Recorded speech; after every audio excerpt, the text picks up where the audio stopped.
standing there, looming over them, and the next it was gone. Before they knew what had happened, their country road had turned into suburbia.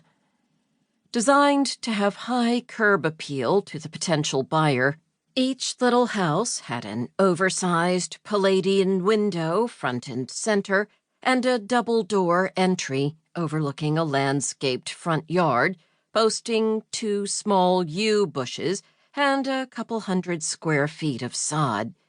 It had been a particularly dry summer, but now, in August, the sod was still the same bright emerald green it had been in April when it was installed, thanks to the sprinklers the new neighbors ran day and night. The sprinklers clicked and sputtered, lawnmowers roared, barbecue smoke filled the evening air. It was enough to make you miss the Pratts, thought Lucy, starting the car. She didn't actually miss the Pratts, she admitted to herself, as she carefully backed the car around.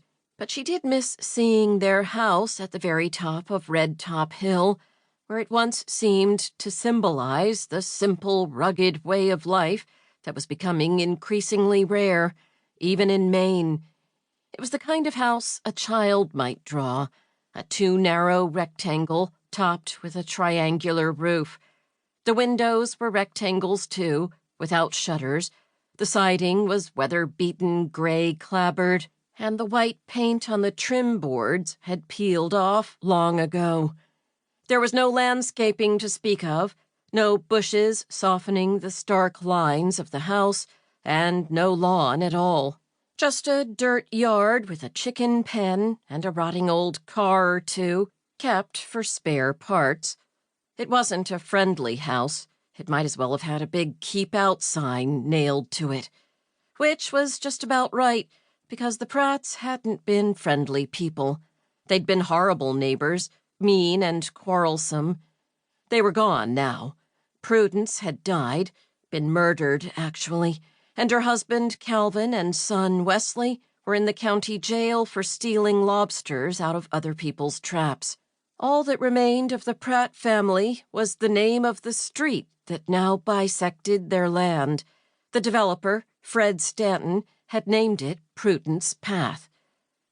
She was starting down the driveway when she saw Fred's wife, Mimi, marching along the road, headed their way.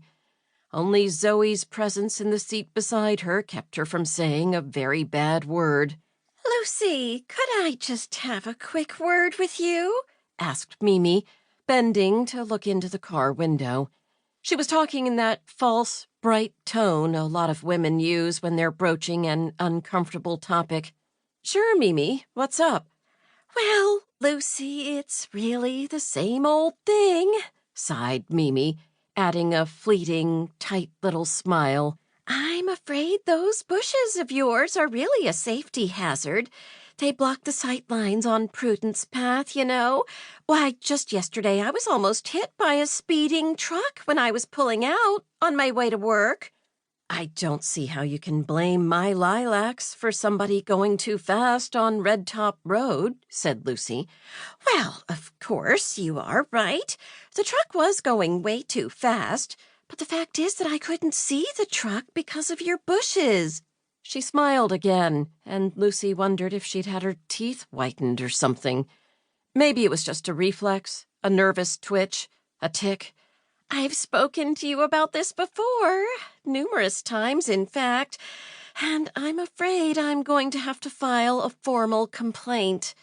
"So go ahead and file," said Lucy, impatiently checking her watch. She knew Zoe hated to miss the opening circle at day camp, when commendations and prizes from the previous day were handed out.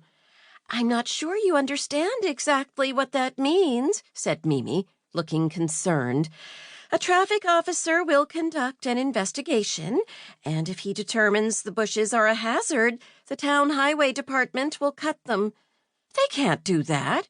The town can't touch my bushes, and they're not just bushes anyway. They're lilacs, and they're absolutely gorgeous in the spring." "I'm afraid they can, Lucy, even if they are lilacs." Mimi was positively grimacing, attempting to illustrate how terribly painful this was for